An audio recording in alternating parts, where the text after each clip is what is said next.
할렐루야. 하나님의 은혜가 우리 가운데 함께하기를 예수의 이름으로 축원합니다. 우리 함께 인사하겠습니다. 반갑습니다. 사랑합니다. 축복합니다.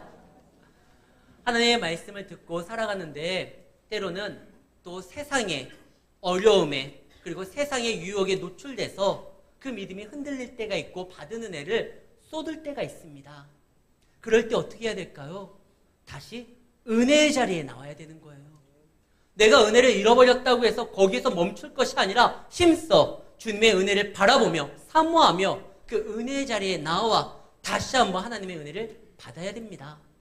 주님의 은혜를 받는 가장 확실한 방법은 주님의 말씀을 듣는 거예요.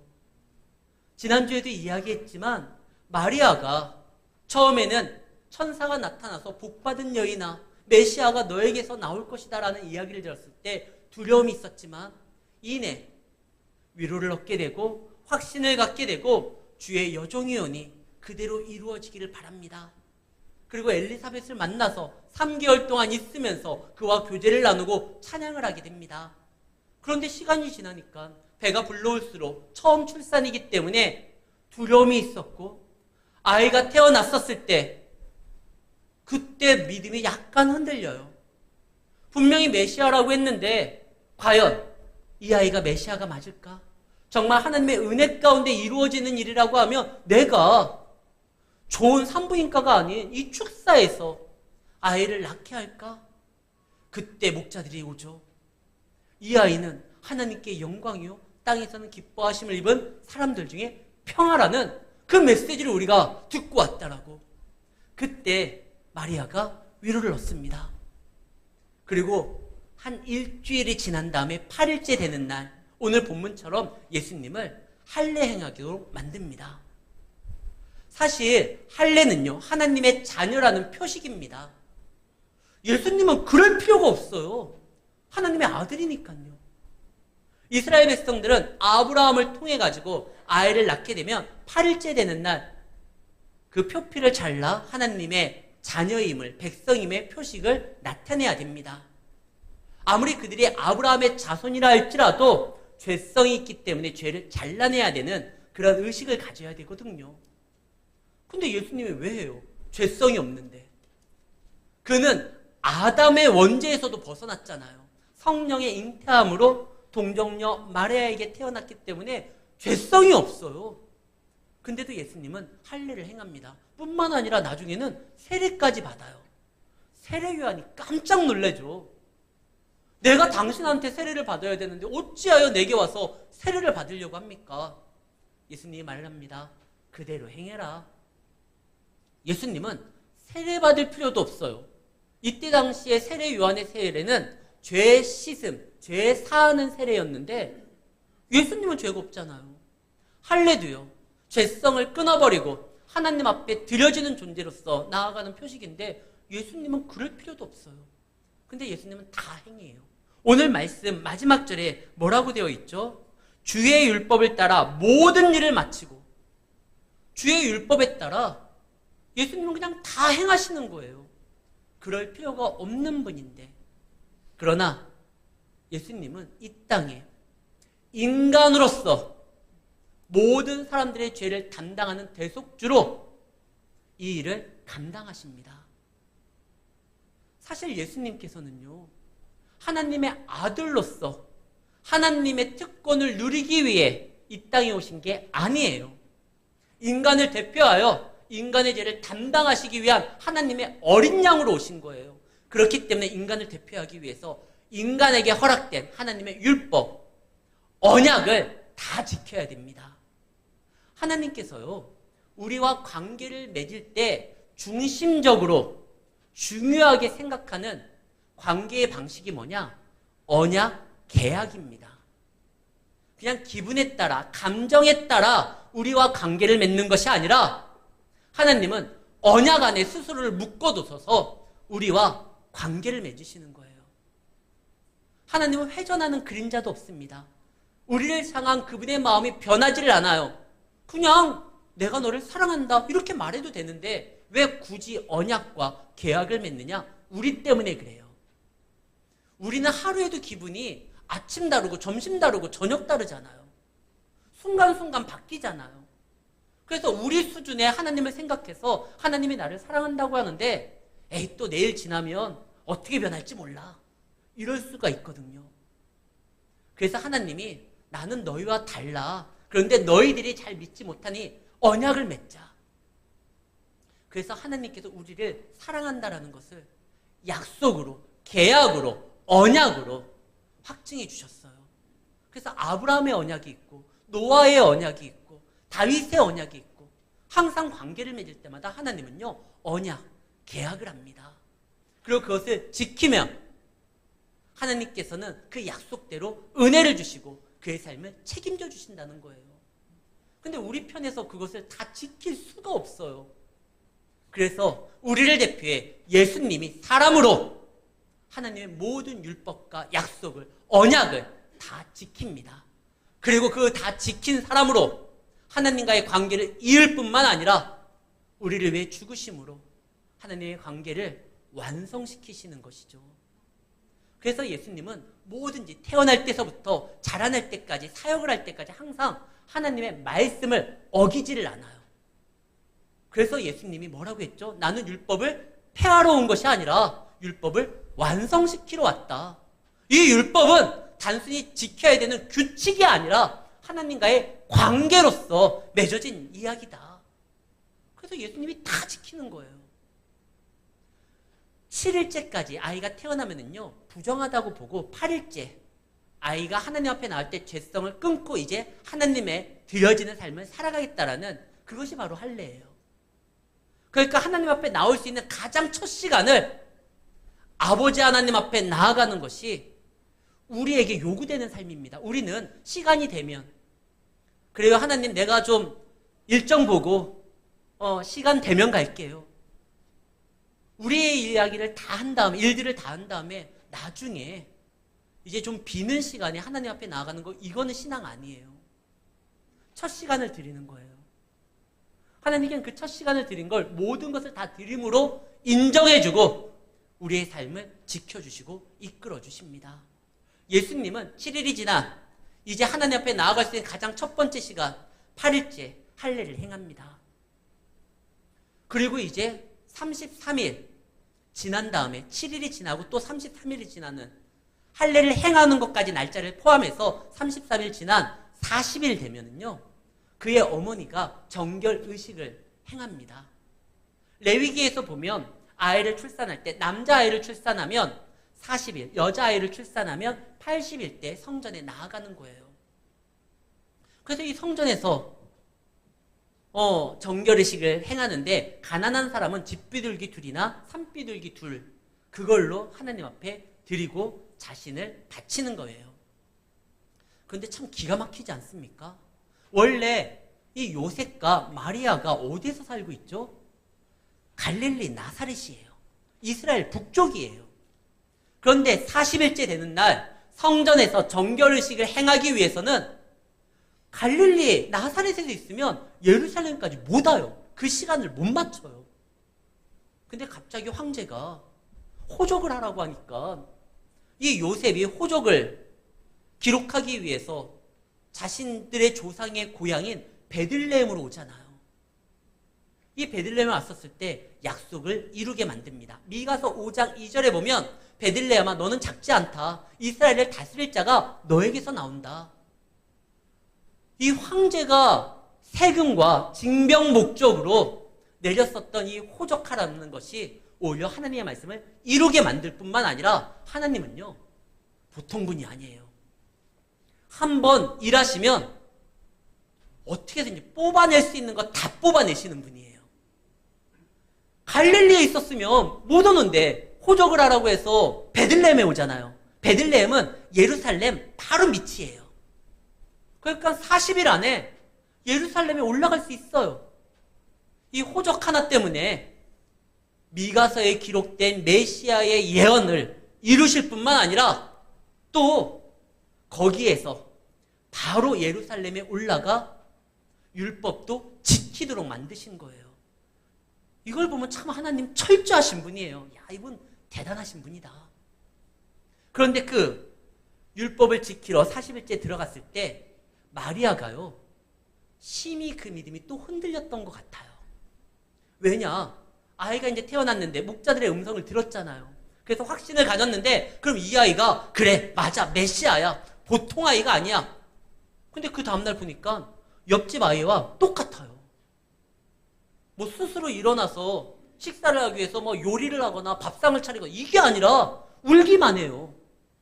대소변 가릴 줄도 모르고 기저귀도 엄마가 치워줘야 되고 배고프다고 울면 젖을 물려야 되는 거고 이게 뭐 똑같아요. 진짜 하나님께 영광이면 태어나자마자 그 입을 불어서 응애가 아니라 회개하라 천국이 갖고 왔느라 이런 말을 하던가 뭔가 얘는 달라야 되잖아요. 근데 40일 동안 키워봤는데 똑같아요. 뭐 변화가 없어요. 마리아가 이것도 뭔가 이상한 거 아닌가? 우리가 그래요. 우리가 하나님의 음성을 들었을 때, 주님의 말씀을 들었을 때, 은혜를 들었을 때 막 뜨거워요. 세상에 나아가서 다 할 수 있을 것 같아요. 주님이 정말 나와 함께 하시고 주님의 강하신 팔이 나를 지키신다라는 확신이 들어요. 근데 세상에 나아가서 또 죄악된 세상 가운데 마음이 핥히고 상처받고 또 정의가 아닌 기준을 막 다르게 해가지고 뭐 이상한 논리로 세상 사람들이 자기의 욕심을 채우는 것을 볼 때 그때 또 마음이 흔들려요. 하나님이 살아계시고 나와 함께 하시는데 왜 이렇게 세상은 어지러울까? 왜 내가 또 상처를 받을까? 내가 받은 은혜는 뭘까? 그때요 다시 은혜의 자리로 나와야 돼요.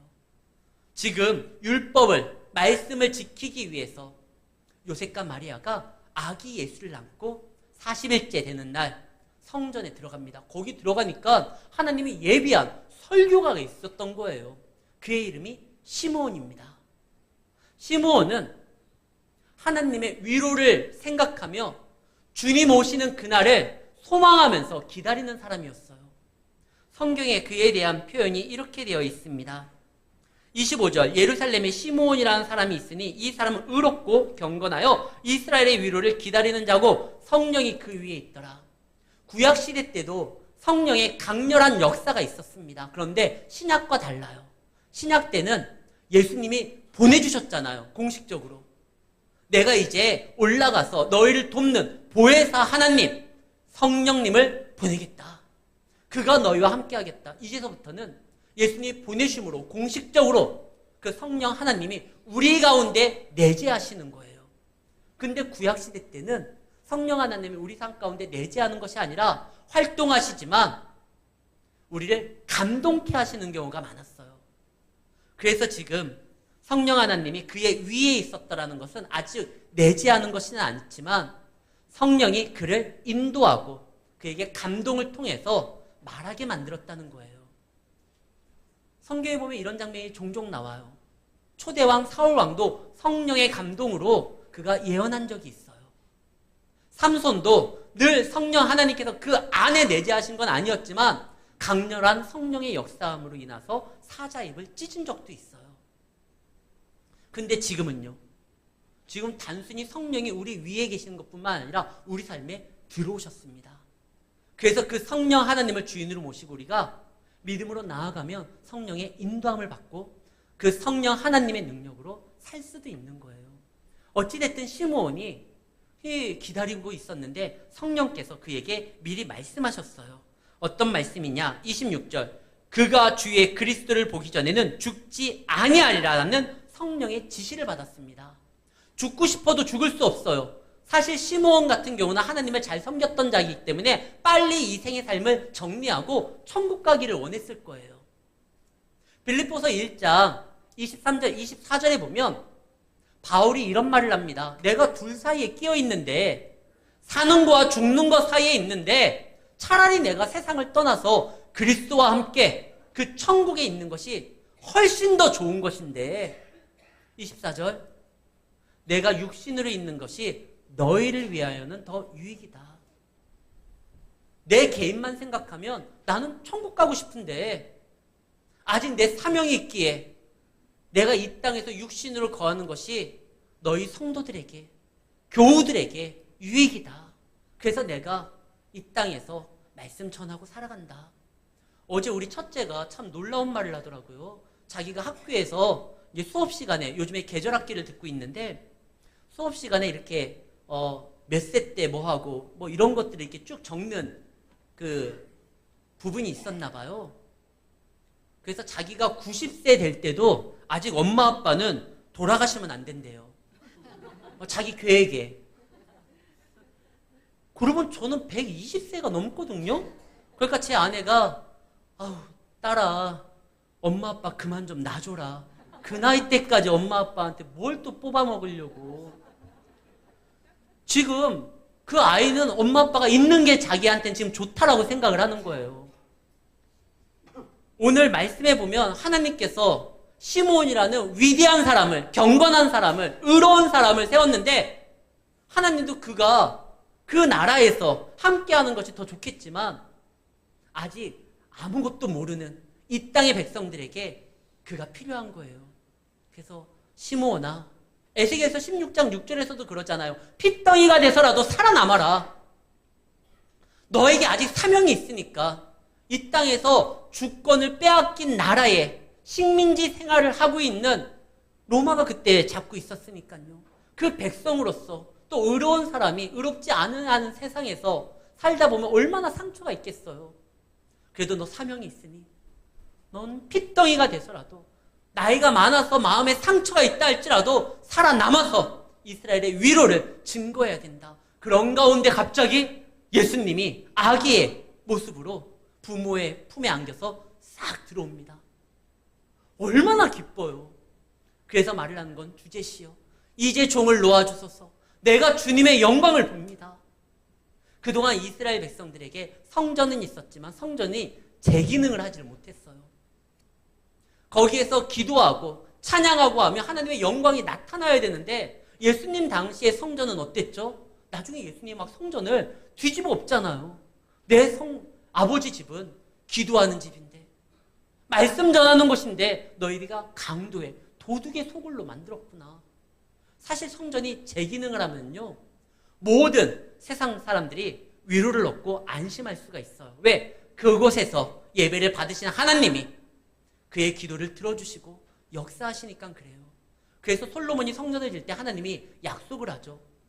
너희가 어떠한 일이 있다 할지라도 이 성전에서 나의 이름을 부르고 예배를 드리면 내가 그를 위로할 것이고 그의 기도를 들어주실 것이고 내가 그를 보호할 것이며 응답할 것이다.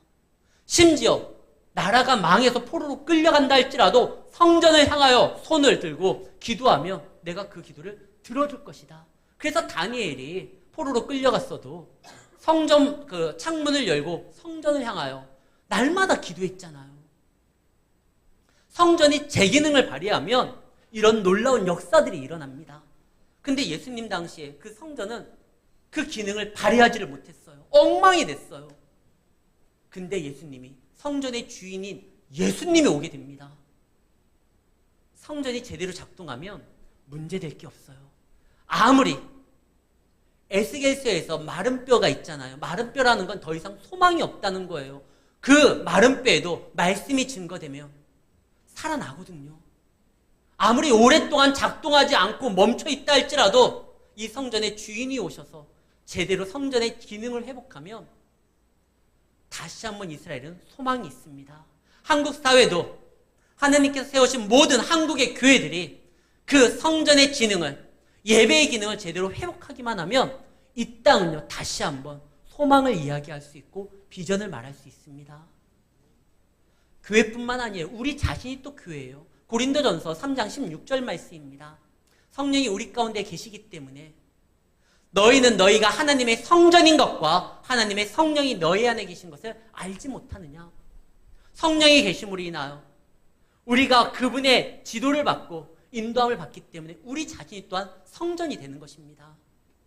우리가 주님을 모시고 믿음으로 나아가게 하면 문제될 게 없어요.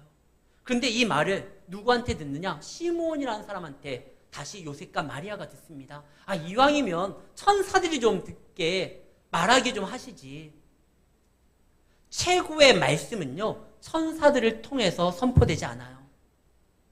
하나님의 형상으로 지음받은 구원받은 주님의 자녀로서 믿음으로써 살아가려고 하는 사람으로 선포되는 말씀이 최고의 말씀이고 설교입니다. 왜 그러냐면요. 천사는 이 땅의 아픔과 괴로움과 이 땅의 슬픔을 알지 못해요. 어떻게 우리가 고단하게 살아가는지 공감하지를 못해요. 히브리서 4장 15절 말씀, 우리에게 말씀을 증거하시는 대제사장이신 예수님, 우리에게 있는 대제사장은 사람이신 그 예수님은 우리의 연약함을 동정하지 못하실 리가 아니요 모든 일에 우리와 똑같은 시험을 받으시는데 죄는 없으시다. 근데 그분은 모든 것을 사람으로서 다 감당하셨기 때문에 우리의 아픔을 아십니다. 그래서 사람으로 통하는 이 말씀이 진짜 하나님의 능력의 말씀으로 우리에게 다가와요. 왜냐? 알기 때문에 그래요. 하나님이 천사를 통해요 말씀을 전할 때가 있는데 그거는 정보를 전달하는 거예요. 모세에게, 그 다음에 기드온에게, 마리아에게 나타날 때 그것은 정보를 전달하기 위함입니다. 하나님의 말씀이, 그 창조의 말씀이 능력으로서 다가오게 만들 때는 항상 하나님이 사람을 통해서 증거하게 해요. 그래서 구약에 보면 수많은 선지자들이 나오잖아요. 심지어 예수님은 사람으로 오셔서 말씀을 선포하시잖아요. 그거에 대해서 공감하기 때문에 그래요. 우리가 같은 어떤 것을 지칭할 때도요, 나라별로 표현이 다를 때가 있어요. 질문할게요. 영어로 물이 뭐예요? 근데 한국에서는요, 물은 셀프잖아요. 이게 달라요. 우리나라 문화권에 있는 사람만 알아요. 군만두는 영어로 뭐예요? 서비스잖아요. 짬뽕하고 짜장 시키면 따라오는 서비스가 군만두니까. 왜 다른 나라에서는 군만두를 서비스라고 부르지 않아요? 우리만 그래요. 우리는 정겹고 정말 구수한 어떤 느낌이 드는 식당 메뉴가 있어요. 그런데 그것을 모르는 외국인들은요, 경악하고 충격을 하고 공포감을 느껴요. 무슨 메뉴입니까? 할머니 뼈다귀 해장국. 우리는 그거가 참 정겹잖아요. 근데 외국인들이 딱 보면 할머니 뼈다귀로 해장국? 이 사람들 막 경악해요. 하나님께서 사람을 통해 가지고 말씀을 증거하는 건 이미 그 문화를 알고 공감할 수 있고 그들의 언어로 우리가 들을 수 있는 말로 증거하기 위해서 사람을 통해서 말씀을 전하는 겁니다. 어디에서 천사의 방언이 있다, 천사의 소리가 있다, 현혹돼서 그런데 갈 필요도 없어요. 한 번은 한국 교회가 큰일 난 적 한 번 있었잖아요. 1992년 10월 28일. 그때 휴거된다라고 거기에서 다미성교회라는 한 단체가 천사의 이야기를 듣는 어떤 한 소년을 예언자로, 선지자로 세워가지고 막 그가 천사의 소리를 듣는다는 거예요. 그래서 92년 10월 28일 날 이 세상 끝난다라고, 예수님이 공중에서 나타난다고 막 난리를 친 적이 있었잖아요. 천사의 소리가 아니에요. 이미 계시의 완성이 된 이 성경을 하나님의 감동으로 말씀을 준비하고 선포할 때 이것이 진짜 하나님의 말씀은 우리에게 능력으로 다가오는 겁니다. 그렇기 때문에 하나님이 그 성전에서 마리아와 요셉을 맞이하는 천사를 통해서 얘기하는 것이 아니라 항상 말씀을 사모하면서 주님의 위로를 기대하고 있었던 시므온이라는 사람을 통해서 말씀을 선포하게 만들었어요. 근데 이 말씀을 선포할 때 시므온뿐만 아니라 또 한 명이 있습니다. 아셀 지파의 그 안나라는 또 여선지자가 있어요. 그는 결혼한 지 7년 만에 과부가 돼서 80여 년을 홀로 생활을 하면서 성전에서 금식하면서 기도했던 사람인데 그도 예수님을 보고 영광을 이야기합니다. 케이스는 달라요. 시므온은 하나님께서, 성령께서 너가 메시아를 볼 것이다라는 지시를 받았고, 이 안나는 그러지는 않았어요. 케이스는 다르지만 주님의 영광을 같이 성전 안에서 예배자로서 하나님을 바라보면서 살아갔었을 때 은혜는 같이 받아요. 여러분들 각자 케이스가 어떤지 모르겠어요. 어떠한 상 가운데 지금 이 자리에 나왔는지 그거 다 다를 거예요. 그러나 하나님을 사모하면서 그분의 음성을 듣기 위하여 성전에 나와 하나님의 위로를 받으면 같은 은혜를 받게 됩니다. 안나도 그렇고 시몬도 그렇어요. 삶의 궤적은 달랐지만 그들이 같은 성전 안에서 예수님을 보게 되었을 때 그들의 입술에서는 찬양이 나왔습니다. 우리도 마찬가지예요. 그런데 이 시므온이 이야기를 할 때 한 가지, 목자들이 전했던 말은 뭐죠? 하나님께 영광, 땅에서는 기뻐하심을 입은 사람들 중에 평안으로다. 어느 것 하나 뭐 나쁜 말이 없어요. 다 좋은 말이에요. 근데 시므온은 갑자기 이런 말을 합니다. 24절. 시므온이 그들에게 축복하고 그 어머니 마리아에게 말하되 이는 이스라엘 중에 많은 사람을 패하거나 흥하게 하고 비방을 받는 표적이 되기 위하여 세움을 받았고 또 칼이 네 마음을 찌르듯 하리니. 이 일을 위해서 때로는 너 아픔도 있을 거야. 놀라운 일이지만, 하나님께 영광이지만, 사람들에게 기쁨의 소식이지만, 이스라엘의 위로가 되는 날이지만, 그러나 이 일을 진행하는 과정에서 네 마음이 찌르도록 아픈 일이 있을 거야. 우리가 예수 믿으면 모든 일이 그냥 술술 풀린다라고 생각을 합니다. 아니요. 사탄은 십자가 없이도 우리가 얼마든지 영광 가운데 나아갈 수 있다라고 우리를 현혹시켜요. 예수님한테 나타나서 말씀하시잖아요. 십자가 뭘 줘? 나에게 절만해. 내가 다 줄게. 고난이 뭐 필요 있어? 너 하나님의 아들인데. 고난 없이도 영광 받을 수 있어. 아니요. 주님의 일을 감당할 때 때로는 그 일을 실행하기 위해서 많은 아픔이 있고 고난이 있습니다. 지금 시므온은 그거에 대해서 얘기해줘요. 미리 알게 되면 어떻게 되죠? 준비할 수 있고 대비할 수 있고 각오할 수 있고 주님을 바라볼 수가 있는 거예요. 그러면 어떻게 되냐? 고난이 사라지냐? 아니요. 고난 가운데 있지만 고난당하는 가운데서도 하나님의 위로가 있고 도움이 있고 하나님의 능력이 나와 함께한다는 확신이 있게 되는 것입니다. 엊그저께 TV를 돌리다가요. 검사외전이라는 영화가 있거든요. 강동원하고 황정민이 주연으로 나오는 영화인데 재밌는 영화예요. 근데 마지막 장면이 딱 나오더라고요. 그래서 돌리다가 마지막 장면이 눈에 확 들어왔어요. 맨 마지막에 어떻게 되냐면 황정민이 감옥에서 출소하면서 마중 나온 강동원에게 그 통장을 하나 줘요. 통장을 하나 딱 주면서 요한복음 16장 33절. 통장 비밀번호가 1633이라는 거예요. 근데 굳이 요한복음 16장 33절 하고 탁 줘요. 얼마나 궁금해요. 그래서 막 찾아봤어요, 제가. 요한복음 16장 33절이 뭔가 이것을 너에게 이르는 것은 너희로 이 내 안에서 평안을 누리게 하려 함이라. 세상에서는 너희가 환난을 당하나 담대하라. 내가 세상을 이기었노라. 이 말씀이에요. 제가 그 말씀을 딱 보고 황정민이 다시 한번 강동원이 사기꾼이었거든요. 그에게 통장을 주면서 요한복음 16장 33절 딱 하면서 주잖아요. 내가 너에게 통장을 주는 건 이걸 엮어서 너를 다시 한번 올가매려고 하는 것이 이게 아니라 이것을 통해서 너가 좀 잘 살기를 바라고 내가 너와 이제는 함께 할게. 이런 의미로 준 것 같아요. 영화 내용이 약간 그래요. 예수님께서 우리에게 말씀을 주신 그리고 비전을 주신 이유가 뭡니까? 고난이 있는데 십자가가 있는데 어려움이 있는데 근데 그걸 주신 이유는 단 하나. 아까 말씀이 뭐죠? 내가 이것을 이루는 것은 너희에게 평안을 주기 위함이에요. 그리고 겁내지 마라. 이 일로 인하여 가다 보면 환난이 있을지 몰라도 담대하라. 내가 세상을 이겼다. 예수님이 말씀합니다. 누구든지 나를 따를 때 내 멍에를 메라. 내 십자가를 지라는 말을 안 해요. 멍에를 말을 합니다. 이때 당시에 이스라엘의 멍에는요. 이 소가 같이 맬 수 있도록 두 마리가 같이 매는 그 멍에예요. 내 멍에. 이 일은 나의 길인데 내가 너와 같이 매고 가기 때문에. 그래서 예수님이 말씀하십니다. 마태복음 11장 29절 30절 말씀입니다.